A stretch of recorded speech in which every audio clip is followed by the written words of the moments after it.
स्वामी साहिब हिक श्लोक में चवनि था, जंहिंखे परम पारस लॻो संग साधुअ जो, सो केवल कंचन थियो, छॾे ममता मिस, सदा रहे सामी चए, खुलासो ख़ालिस, ॼाणे सारी विस, चमत्कार चेतन जो।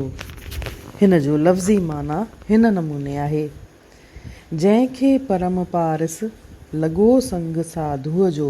स्वामी साहिब ॿुधाइनि था त जंहिं मनुष्य खे संतनि जे संग रूपी परम पारस पत्थर जो स्पर्श थियो, सो केवल कंचन थियो, छॾे ममता मिस। उहो मनुष्य पंहिंजी ममता आदि त्यागे सचो सोन हिकु कंचन बणिजी वियो।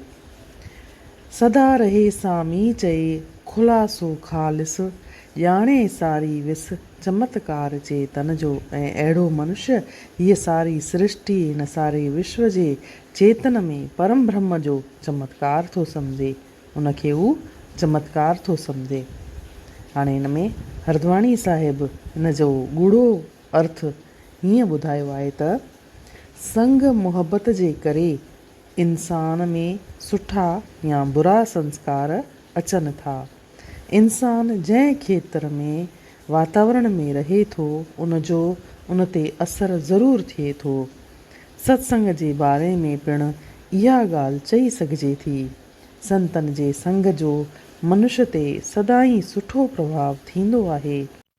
सत्संग करे बुरो इंसान बि सुठो बणिजी वेंदो आहे, सुधरी वेंदो आहे। चंदन जे संग सोहबत में निम जो वणु पिणु पंहिंजी कोड़ाण त्यागे छॾींदो आहे, मिठो बणिजी वेंदो आहे। संत साक्षात परमात्मा जा रूप हूंदा आहिनि। संत ॼाणी ॼाणहार हूंदा आहिनि। उन्हनि जो सहवास मिलण करे मुक्ति मिले थी। तंहिं करे संत रामदास पिणु चवनि था त को ॼाणू अंतर्ज्ञानी गुरू करणु घुरिजे, उनखां नाम वठणु घुरिजे। गुरूअ जे संपर्क ऐं ज्ञान द्वारा मनुष्य जो अज्ञान दूर थी वञे थो। संत कबीर साहिब पिणु हिकु दोहे में संतनि जी महिमा हिन रीति ॿुधाई आहे, संगत की जय साधु की, कभी न निष्फल होए, लोहा पारस परस ते, सो भी कंचन होए। साधु संतनि जी संगत करणु कॾहिं बि अजाई कोन थींदी आहे। जहिड़ीअ तरह पारस मणीअ जे स्पर्श या छुहाउ सां लोह सोन बणिजी वेंदो आहे, तहिड़ीअ तरह संतनि जी संगत में दुर्जन इंसान बि सज्जन या भलो इंसान बणिजी वेंदो आहिनि। स्वामी साहिब पिणु साॻी ॻाल्हि चवनि था त जंहिं मनुष्य खे साधु संत जे संग रूपी पारस जो स्पर्श थियो, उहो सचो सोन बणिजी वियो। ममता मोह त्यागे खरो मनुष्य बणिजी वियो। संतनि उनखे पाण जहिड़ो पारस ई बणाए छॾियो। अहिड़ो मनुष्य अंदर में परमात्मा पसे थो, हुन में ज्ञान जो प्रकाश थिए थो। हाणे हू सभिनी क़िस्मनि जे बंधननि खां आजो थी सदाईं एकांत में रहे थो।